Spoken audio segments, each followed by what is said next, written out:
പാകിസ്ഥാനുമായുള്ള വെടിനിർത്തൽ രാഷ്ട്രീയ കേന്ദ്രങ്ങളിൽ വലിയ ചർച്ചയ്ക്ക് വഴിവെച്ചിരിക്കുകയാണ്. വെടിനിർത്തലിനെ കോൺഗ്രസ് കേന്ദ്രങ്ങളും സോഷ്യൽ മീഡിയ ഹാൻഡിലുകളും വിമർശിക്കുമ്പോൾ സ്വാഗതം ചെയ്യുകയാണ് മുതിർന്ന നേതാക്കളായ തരൂരും ചിദംബരവും.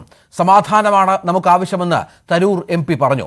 1971 സാഹചര്യങ്ങളല്ല 2025 സത്യം. തമ്മിൽ വലിയ വ്യത്യാസങ്ങളുണ്ടെന്നും തരൂർ പറഞ്ഞു. See, the fact is that, to my mind, we had reached a stage where the escalation was needlessly getting out of control. Peace is necessary for us. The truth is that the circumstances of 1971 are not the circumstances of 2025. There are differences. As far as I'm concerned, I believe that the people of India deserve peace. We have suffered a lot.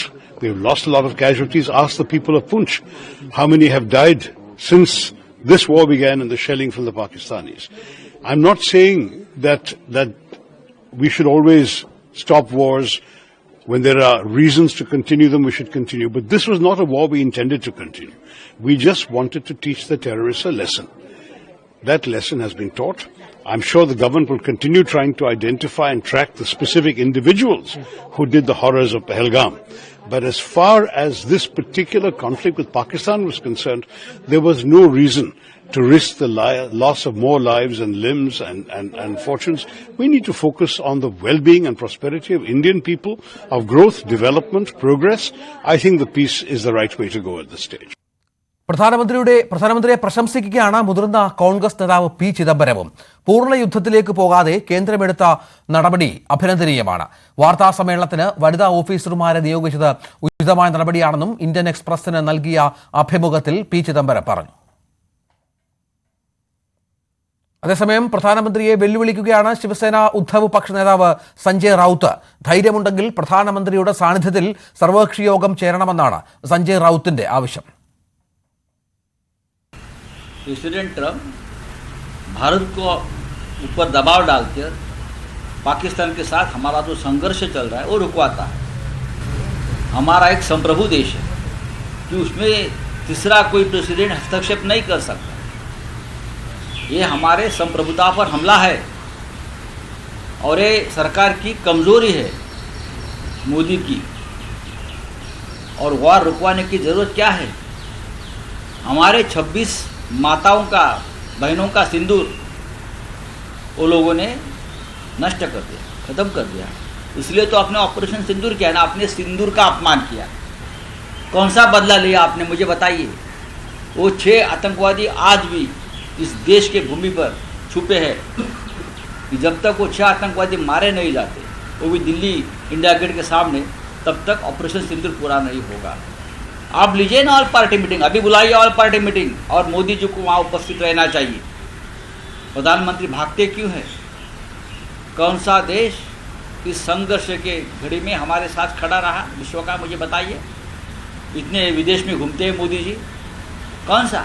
ये Japan का वगैरह नाम लेते हैं, छोड़ दीजिए. उनकी सेना यहाँ नहीं आएगी लड़ने. लेकिन जो हमारी नेबर कंट्री है, नेबर कंट्री, एक भी कंट्री ने, एक भी देश ने हमारे साथ, हिंदुस्तान के साथ इस संकट की घड़ी में हमको समर्थन नहीं दिया. ये किसकी नाकामी है?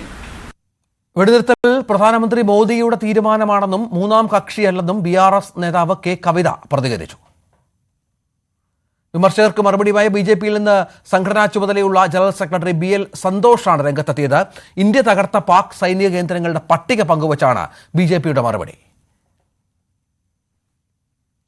വിവാദങ്ങളുടെ സാഹചര്യത്തിൽ നിലപാട് പ്രഖ്യാപിക്കാനായി കോൺഗ്രസ് വാർത്താ സമ്മേളനം വിളിച്ചിട്ടുണ്ട്. 1 മണിക്കാണ് വാർത്താ സമ്മേളനം എന്ന് മനസ്സിലാക്കുന്നു. MG മിഥുൻ ചേരുന്നു. മിഥുന്, വെടിനിർത്തൽ അത് പ്രാബല്യത്തിൽ വന്നു, അല്പം ഒരു വിഘാതമുണ്ടായെങ്കിലും വീണ്ടും ഇപ്പോൾ അതിർത്തിയിൽ കാര്യങ്ങൾ ശാന്തമാണ്. പക്ഷേ ഇതുവരെ മിണ്ടാതിരുന്ന പലരും, അതായത് കോൺഗ്രസ് ഒക്കെ ഇതുവരെ ഈ സൈനിക നടപടിയെ പിന്തുണയ്ക്കുകയായിരുന്നു.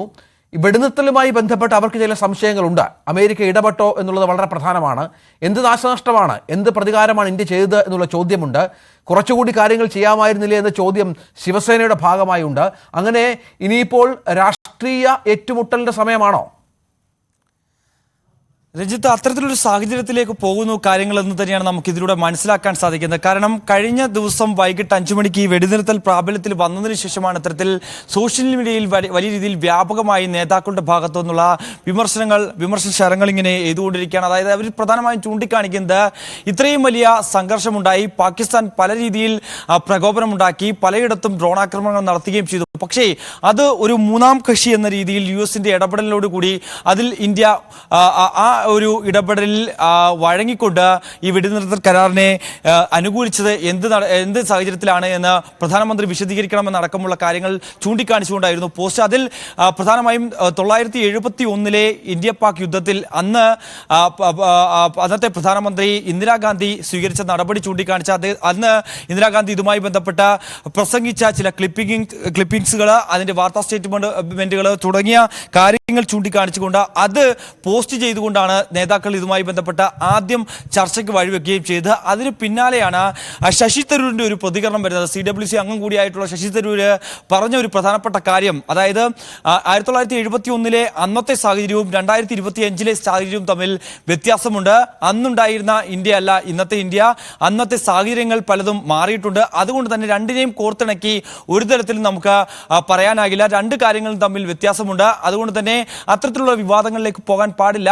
നിലവിൽ സ്വീകരിച്ചിട്ടുള്ള നടപടിയിൽ സർക്കാരിനെ ന്യായീകരിക്കുക കൂടിയായിരുന്നു ഇത്തരത്തിൽ ശശി തരൂർ ചെയ്യുകയും ചെയ്തത്. നിലവിൽ ആരും യുദ്ധം ആഗ്രഹിക്കുന്നില്ല. പ്രധാനമായും ഭീകരവാദത്തിനെതിരെ ഒരു പാഠം പഠിപ്പിക്കുക, അവർക്ക് ഒരു പാഠം പഠിപ്പിക്കുക എന്നൊരു ലക്ഷ്യമായിരുന്നു ഉണ്ടായിരുന്നത്. അത് കൃത്യമായി ചെയ്യാൻ ഇന്ത്യക്ക് സാധിക്കുകയും ചെയ്തിട്ടുണ്ട് എന്നുള്ളൊരു കാര്യമായിരുന്നു, ഒരു പ്രതികരണമായിരുന്നു ശശി തരൂരിന്റെ ഭാഗത്തുനിന്ന് വന്നത്. അതിന് തൊട്ടു പിന്നാലെയാണ് മുൻ കേന്ദ്ര ആഭ്യന്തരമന്ത്രി കൂടിയായിട്ടുള്ള CWC അംഗം കൂടിയായിട്ടുള്ള P. ചിദംബരത്തിന്റെ ഒരു ലേഖനം കൂടി പുറത്തു വരുന്നത്. ഇന്ത്യൻ എക്സ്പ്രസിന് നൽകിയ ലേഖനത്തിൽ അദ്ദേഹം പ്രധാനമന്ത്രിയെ പൂർണ്ണമായും പ്രശംസിക്കുകയാണ് ഈ ഒരു നടപടിയിൽ അദ്ദേഹം ചെയ്തിരിക്കുന്നത്. അതായത് പൂർണ്ണ യുദ്ധത്തിലേക്ക് പോവാതെ ഈ ഒരു നടപടി സ്വീകരിച്ചത് അത് അഭിനന്ദനാർഹമാണ്. ഒപ്പം തന്നെ ഈ ഒരു യുദ്ധത്തിൽ നമുക്കറിയാം സമീപകാലത്തുണ്ടായിട്ടുള്ള ചില യുദ്ധങ്ങൾ ചൂണ്ടിക്കാണിച്ചുകൊണ്ടായിരുന്നു അദ്ദേഹത്തിന്റെ ഒരു പരാമർശം. അതായത് പലസ്തീനും ഇസ്രായേലുമായിട്ടുള്ള യുദ്ധം അനന്തമായി നീളുകയാണ്, യുക്രൈനും റഷ്യയുമായിട്ടുള്ള യുദ്ധം അനന്തമായി നീളുകയാണ്.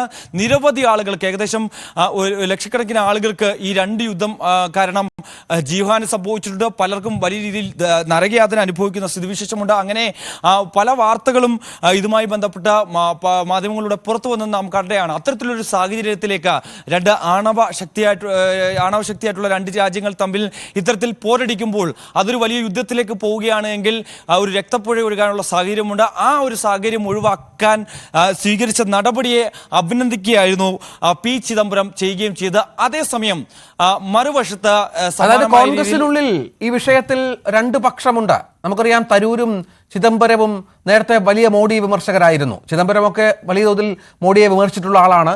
തരൂരിന് സമീപകാലത്തായി ചില മനമാറ്റങ്ങളൊക്കെ ഉണ്ട്. പക്ഷേ ഈ വിഷയം വരുമ്പോൾ അത് കോൺഗ്രസിനുള്ളിൽ രണ്ട് അഭിപ്രായമാകുന്നു. UPA